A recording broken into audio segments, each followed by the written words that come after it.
खबर। पार्लियामेंट के मॉनसून इजलास में शोर शराबा और घन गरज हो रहा है। अब तक ऑपोजिशन मुख्तलिफ मसाइल पर हुकूमत को दोनों ऐवानों में घेर रही थी। आज भी राज्यसभा की कार्रवाई में रखना डालने के इल्जाम में 3 अरकान को मुअत्तल कर दिया गया। मगर आज अधीर रंजन चौधरी के बयान पर पार्लियामेंट के अंदर और बाहर बीजेपी ने कांग्रेस को घेरा।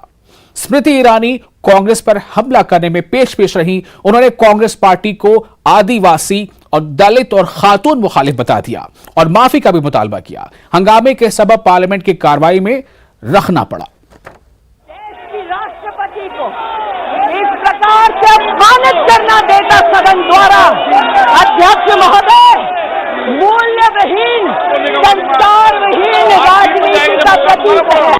कल और परसों लगातार हम लोग जब विजय चौक की तरफ हमारा प्रदर्शन जारी रखे थे, परसों भी हमसे पूछा गया, कल भी हमसे पूछा गया पत्रकार की तरफ से, मीडिया वालों से, कि आप कहां जाने का कोशिश कर रहे हैं। परसों भी मैंने कहा था कि राष्ट्रपति भवन हम लोग जाना चाहते हैं, राष्ट्रपति से मिलना चाहते हैं हमारा बात रखने के लिए। कल भी ये नौबत आई। कल भी मैंने ये कहा कि हम राष्ट्रपति जी भवन जाना चाहते हैं और राष्ट्रपति बोलने का तुरंत बाद मुंह से निकल गया राष्ट्रपति जी के साथ मिलना चाहते हैं। उसी समय ये पत्रकार बात सुनते ही निकल चुके। मैं उनको ढूंढने का कोशिश किया लेकिन देखा नहीं, क्योंकि मैं उसी समय उनको कह देते कि ये गलत सब निकल चुके हैं, आप इसको मतलब इसको तवज्जो दिया करो। क्योंकि हम जानते हैं हिंदुस्तान की राष्ट्रपति, चाहे वहां ब्राह्मण हो, चाहे मुसलमान हो, चाहे आदिवासी हो, कहीं जो भी हो, वो हमारे लिए राष्ट्रपति राष्ट्रपति राष्ट्रपति। Ma'am, will you ask Adhir to apologize? He has already apologized. तो मामला बढ़ता देख अधीर रंजन चौधरी ने सफाई तो पेश कर दी। उन्होंने कहा कि मेरी जुबान फिसल गई, ये बयान हमने सुन लिया। लेकिन इसके साथ साथ एक और मामला यह पेश आया कि अधीर रंजन मामले पर सोनिया गांधी का कहना है कि उन्होंने पहले ही माफी मांग ली है। तो अब किस बात की माफी? चूंकि इस बात को लेकर सोनिया गांधी से माफी का मुतालबा बीजेपी की तरफ से किया जा रहा है। लोकसभा में अधीर रंजन पर स्मृति ईरानी हमलावर थी, लेकिन इस बड़े महाज के साथ साथ एक और महाज पर भी लड़ाई हुई।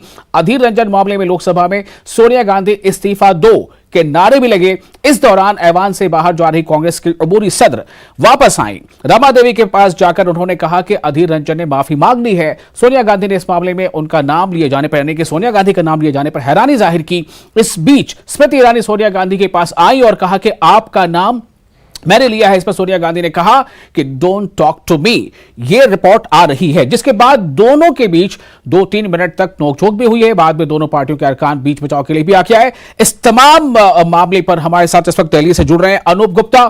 अनूप, मैं आपके पास आना चाहता हूं।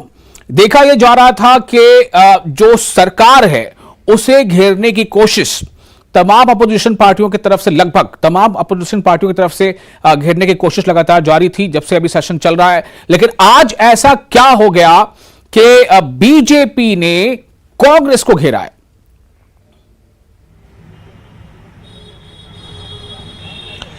बिल्कुल, देखिए आप सही कह रहे हैं, क्योंकि पिछले सप्ताह ही मानसून का सत्र शुरू हुआ है और लगातार हमने देखा है कि कई मुद्दों जैसे महंगाई, बेरोजगारी और अग्निवीर योजना को लेकर के लगातार विपक्ष जो है वो सदन में हंगामा कर रही थी। कहीं ना कहीं सरकार को कटघरे में खड़ा करने की कोशिश कर रही थी और जिसका परिणाम ये था कि सदन सुचारू तरीके से नहीं चल रहा था। आपने देखा कि किस तरीके से राज्यसभा में भी विपक्षी सांसदों पे कार्रवाई करना पड़ा, इसके अलावा लोकसभा में भी। लेकिन आज चीजें बदल गई थी। जिस तरह से अधीर रंजन चौधरी ने राष्ट्रपति को लेकर बयान दिया जी, उसको लेकर कहीं ना कहीं बीजेपी आज सुबह से ही हमलावर थी और लगातार इस बात की मांग बीजेपी की तरफ से किया जा रहा था कि अधीर रंजन चौधरी को देश से माफी मांगनी चाहिए। लेकिन देखिए, अधीर रंजन चौधरी का आप लगातार अगर बयान देखेंगे तो वो ये तो कहते नजर आ रहे हैं कि उनसे गलती हो गई, कहीं ना कहीं स्लिप ऑफ टंग था, उन्होंने जल्दबाजी में कह दी। लेकिन उन्होंने कभी भी कहीं पे भी बयान पर उन्होंने माफी नहीं मांगी। और देखिए, जब सोनिया गांधी से इस विषय पर बात की गई तो उन्होंने कहा कि अधीर रंजन चौधरी ने माफी मांग ली है। तो कहीं ना कहीं ये मुद्दा बीजेपी के लिए बहुत मुफीद था और यही वजह है कि बीजेपी लगातार जो है वो कांग्रेस पर हमला करती नजर आई। चूंकि देश की राष्ट्रपति एक आदिवासी है, महिला है, तो ऐसे में लगातार बीजेपी का ये कहना है कि एक राष्ट्रपति जैसे संस्थान का अपमान तो है ही है, इसके अलावा एक आदिवासी महिला के तौर पर जो राष्ट्रपति है उसका अपमान है। दूसरी तरफ आपको जिस इंसिडेंट का जिक्र आप कर रहे थे, वाकई ऐसे आमतौर पर देखा नहीं जाता संसद भवन के अंदर में जिस तरीके से आज एक तल्ख कह सकते हैं कि नोकझोंक देखने को मिली जब सोनिया गांधी खुद रमा देवी के पास पहुंची थी और उन्होंने कहा कि इस मुद्दे पर आखिर जो बीजेपी के सांसद हैं वो सोनिया गांधी यानी उनका नाम क्यों ले रही हैं।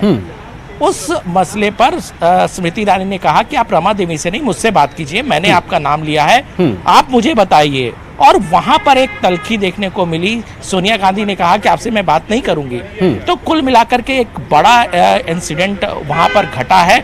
लेकिन कुल मिलाकर ये कह सकते हैं कि जिस तरीके से विपक्ष कई मसलों को लेकर के सत्ता पक्ष को घेरे हुए थी, एक मौका जो कहते हैं बैठे बिठाए मौका सत्ता पक्ष और बीजेपी को थमा दी है, जो एक तरह से कह सकते हैं कि अब कांग्रेस इस मुद्दे पर बैकफुट पे दिख रही है। तो क्या अनूप ये माना जाए कि ऑपोजिशन पार्टियां, चाहे वो आम आदमी पार्टी हो, चाहे टीएमसी हो या डीएमके हो या कांग्रेस हो या टीआरएस हो, ये तमाम पार्टियां जिन मुद्दों को पार्लियामेंट में उठाने की बात कर रही थी, चाहे महंगाई का जिक्र हो या जीएसटी का जिक्र हो जो नए खाद्यान्न पर लगाया गया खाने पीने की चीजों पर, या फिर जो और दूसरे ऐसे मामले हैं, क्रांति अग्निवीर वाला मामला है, तो क्या अब ये समझा जाए कि इसमें चाहे पार्टियां जो भी कुछ कहें लेकिन नुकसान तो कहीं ना कहीं अवाम का होता नजर आ रहा है, अवाम के मुद्दे नहीं उठ पाएंगे अब?